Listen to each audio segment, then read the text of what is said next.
waktu ia duduk makan dengan mereka, ia mengambil roti, mengucap syukur, mengucap berkat, lalu memecah-mecahkannya dan memberikannya kepada mereka. Duduk makan setelah kebangkitan. Itu kan tubuh. Kalau roh kan tidak perlu makan dalam pengertian seperti kita. Dia betul-betul makan. Kita lihat lagi ya, misalnya di pasal 24 juga, di ayat 41, 42, 43. Sambil berkata demikian, ia memperlihatkan tangan dan kakinya kepada mereka. Ini uniknya, walaupun Yesus bangkit, tubuh kemuliaannya nyata, tapi tangan dan kakinya sebagai bukti dia pernah dipaku, disalibkan, ditunjukin. Di sini kan kita tahu bahwa Thomas pernah meragukan kebangkitan Yesus, lalu setelah ditunjukkan baru Thomas, iya, benar engkau adalah Allah. Ayat 41 dikatakan, Lukas pasal 24, dan ketika mereka belum percaya karena girangnya dan masih heran, berkatalah ia kepada mereka, adakah padamu makanan di sini? Ini pengujian. Adakah makanan di sini? Lalu mereka memberikan kepadanya sepotong ikan goreng. Ya mereka kan nelayan. Petrus itu pemimpin nelayan pada zamannya, punya perahu sama seperti Yohanes dan Andreas. Mereka bukan orang nganggur. Murid-murid Yesus itu bukan orang nganggur, bukan orang yang nggak ada kerjaan, tidak. Dia pemimpin sehingga dia bisa bawa pedang pada waktu di Taman Getsemani. Dia pemimpin. Matius Lewi itu pemungut cukai, orang yang memiliki pekerjaan. Paulus seorang pengajar. Jadi murid-murid Tuhan Yesus itu bukan orang yang nganggur, wah nggak ada kerjaan nih, ayo ikut aku, ya enggak. Mereka punya pekerjaan, mereka profesional, mereka adalah pribadi-pribadi yang berkualitas. Tapi dipanggil untuk jadi hamba, pelayan. Lalu Yesus setelah mati bangkit, dia mengatakan, ada nggak ikan goreng? Wah ada, orang dia nelayan. Mereka, lalu kasih. Lalu ayat 3, menarik ayat 3. Ia mengambilnya dan memakannya di depan mata mereka. Ikan goreng dimakan langsung di depan. Kok nggak kelihatan gitu ya, kayak kelihatan gitu Yesus kayak seperti hasap begitu ya, kelihatan gitu. Atau seperti ada di dalam dirinya itu transparan terlihat begitu ya, ikan itu dikunyah gitu. Enggak, ya makan seperti kita punya fisik ini. Itu betul-betul terjadi. Betul-betul kejadian. Jadi kemanusiaan Yesus itu satu-satunya makhluk yang bisa kita lihat kemanusiaannya yang betul-betul mati bangkit dan menyatakannya dan tidak mati lagi. Tidak mati lagi. Karena Lazarus nanti mati lagi kan. Karena bukan pakai tubuh kemuliaan kebangkitannya. Anak muda dari kota Nain juga mati lagi. Anak daripada perwira Romawi juga mati lagi setelah dibangkitkan. Tetapi Yesus tidak mati lagi. Nah ini menarik sekali dan ini yang mencengangkan seluruh dunia. Sampai hari ini. Ini penting. Tidak ada orang yang mati dan bangkit 40 hari loh. Membuktikannya 40 hari. Dan 40 hari Yesus mengatakan, Yesus waktu bangkit, dia tidak menceritakan gini loh waktu di neraka. Menarik sekali ya, di Alkitab tidak pernah dijelaskan waktu Yesus selama 3 hari itu mati, dia tidak begini loh, di neraka itu banyak orang-orang yang seperti ini.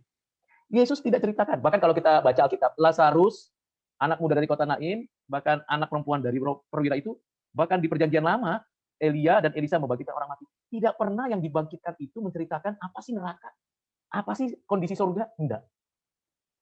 Mereka menceritakan bagaimana Tuhan berkarya di dalam hidup mereka. Just yang lucu dan anehnya, ada orang yang belum mati, ya kan, ada orang yang belum mati, tapi dia katanya pernah ke surga, pernah ke neraka, jalan-jalan. Itu irasional. Yang sudah mati saja tidak cerita tentang bagaimana kondisi di alam roh itu. Kok yang belum mati bisa terus balik lagi? Loh, kalau memang enak di surga, kenapa balik lagi? Kenapa balik lagi ke bumi ini? Bahkan orang yang di dalam neraka, ingat apa yang dikatakan Tuhan Yesus dengan orang miskin yang jatuh di api neraka dan Abraham. Dia bilang, aku ingin saudara-saudaraku tidak di sini lagi, di neraka ini. Waktu Yesus mengajarkan tentang perumpamaan atau kisah Abraham dan orang miskin yang ada di pangkuan Abraham dengan orang kaya itu. Kalau bisa, kasih tahu bahwa di sini itu mengerikan. Lalu Tuhan kata, Abraham bilang, sudah ada kitab suci kok. Sudah ada Alkitab menjelaskan. Bahkan ada orang yang mati bangkit memberitahukan, tetap mereka nggak percaya. Karena memang mereka tidak mau percaya. Nah ini fakta. Jadi Yesus sudah bangkit. Yesus menyatakan 40 hari. 40 hari. Apa yang diceritakan Yesus? Coba. Nah, apa sih yang diceritakan Yesus 40 hari? Apakah Yesus menceritakan, begini loh surga. Neraka itu mengerikan begini loh. Aku udah jalan-jalan ke neraka, kata Tuhan Yesus. Dia yang lebih berhak menjelaskan itu daripada orang-orang yang belum mati tapi sok sudah dekat dengan Tuhan dan bisa jalan-jalan ke surga dan neraka. Itu sangat irasional, itu sangat delusional, dan itu sangat tidak masuk akal dan tidak faktual. Itu menyesatkan. Jadi jangan dengerin cerita-cerita orang yang belum mati, dia datang jalan-jalan ke surga, jalan-jalan ke neraka. Cerita-cerita itu omong kosong dan isapan jempol. Kenapa saya katakan begitu? Yesus 40 hari sudah mati, dia 3 hari. Fakta ini. Dan dia ceritakan apa? Waktu Yesus itu bangkit 40 hari itu menyatakan diri. Kisah para Rasul ditulis oleh Lukas. Di dalam ayat 3 dikatakan begini. Kisah para Rasul pasal 1 ayat 3. kepada mereka yang menunjukkan dirinya setelah penderitaannya selesai dan dengan banyak tanda yang membuktikan bahwa ia hidup, sebab selama 40 hari ia berulang-ulang menampakkan diri dan berbicara kepada mereka tentang kerajaan Allah. Yang dijelaskan tentang kerajaan Allah. Pernah dijelaskan, Matius 13 itu menjelaskan tentang ini loh kerajaan Allah. Dia jelaskan ulang. Jadi kalau bisa dikatakan ini adalah remedial.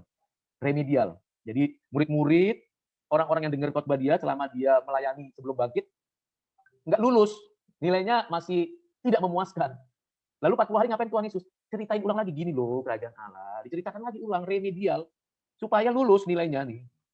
Murid-muridnya ini. Dia ceritakan, neraka itu menakutkan. Enggak, dia tidak ceritain tentang neraka, dia tidak ceritain tentang bagaimana kondisi di neraka, tidak diceritakan tentang kondisi hidup kerajaan Allah. Nah, dia hidup. Jadi buang, singkirkan buku-buku yang tidak benar itu. Belum mati, dia bisa ceritakan hal yang di kematian. Belum pernah bangkit, dia ceritakan hal yang menunjukkan kondisi dari mana harusnya terjadi di dalam kehidupan setelah kematian. Dia belum mati, dia belum bangkit. Tapi dia ceritakan seolah-olah dia sudah mati, sudah bangkit. Bukankah itu tipu daya? Itu delusi, itu halusinasi. Jadi harus kita kembali kepada Alkitab. Sola Scriptura. Apa yang diajarkan Alkitab itu? Apa yang dijelaskan? Jangan ditambah. Jangan dikurang-kurangi. Jangan pikiran kita masuk ke sini. Tapi pikiran yang di dalam Alkitab ini, ya, firman Tuhan ini, itu yang masuk ke dalam pikiran kita. Lalu kita bisa punya penjelasan. Kalau ada orang yang menjelaskan, aku udah pernah ke neraka loh, ke surga loh. Pertanyaan, kalau sudah ngapain kembali lagi?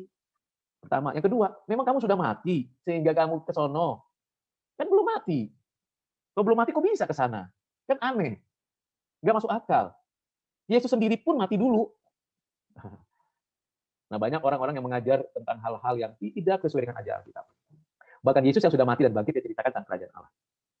Nah, ini penjelasan saya yang mungkin membuat Anda makin menyadari betapa bedanya pengajaran Alkitab dengan pengalaman manusia itu.